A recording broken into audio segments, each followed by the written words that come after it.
22 फेब्रुवारीला मोदी यांनी इस्रायलसोबत वेगवेगळ्या क्षेत्रातील करारांवर स्वाक्षऱ्या केल्या.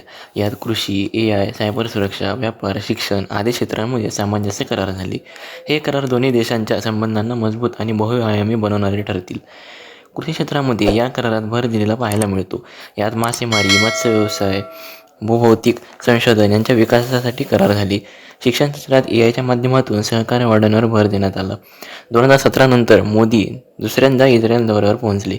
विशेष म्हणजे जेव्हा मोदींनी इस्रायलच्या संसदेत भाषण केलं तेव्हा संपूर्ण सभागृहामध्ये मोदी मोदी नावाचा जयघोष झाला. भाषणातून मोदींनी दहशतवादाला खतपाणी देणाऱ्या देशांना कडक इशारा दिला. तसंच पाकिस्तानच्या हल्ल्यांचा उल्लेख करायलाही मोदी विसरले नाहीत.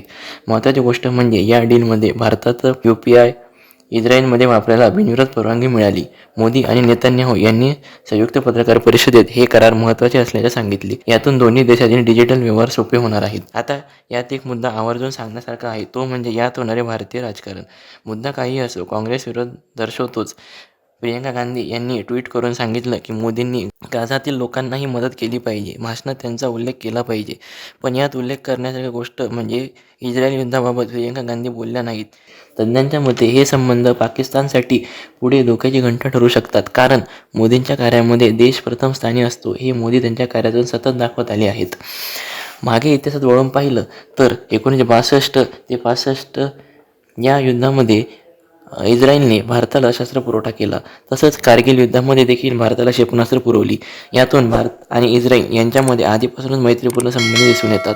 आत्ताच झालेल्या करारामध्ये युद्ध करारातसुद्धा इस्रायल भारताच्या पाठीशी उभा आहे हे स्पष्ट आहे. या करारातील काही महत्त्वाचे मुद्दे पाहू.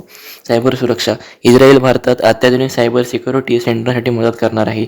AI शिक्षण. ग्रामीण भागातील आणि शहरी भागातील शाळेत इस्रायली तंत्रज्ञानाचा वापर होणार. यामुळे डिजिटल शिक्षणाचा विस्तार होईल. इस्रायल भारतामध्ये शेती क्षेत्रातही गुंतवणूक करणार आहे. यात स्मार्ट फार्मिंग, ड्रीप इरिगेशन आणि विकसित बीज तंत्रज्ञान यांचा समावेश आहे. ही गुंतवणूक भारतासाठी खूप महत्त्वपूर्ण आहे, कारण शेती हा भारताचा मूलभूत व्यवसाय आहे. यातूनच शेती क्षेत्राला मोठ्या प्रमाणामध्ये प्रगती होईल. थोडक्यात भारताने इस्रायलसोबत केलेला करार भारताच्या भविष्यातील विकासासाठी आणि सर्वांगीण विकासासाठी खूप महत्त्वपूर्ण ठरणार आहे. या सगळ्यांमुळे भारताचा शत्रू राष्ट्र गोंधळलेला आहे. इस्रायल भारताचा डिफेन्स सप्लायर बनला. यामुळे पाकिस्तानमध्ये अशांतता पसरली. यामुळे जगाला पाकिस्तानची कमजोरी स्पष्ट दिसणार आहे. यामुळेच सध्या पाकिस्तानमध्ये चिंतेचं वातावरण निर्माण झालेलं आहे.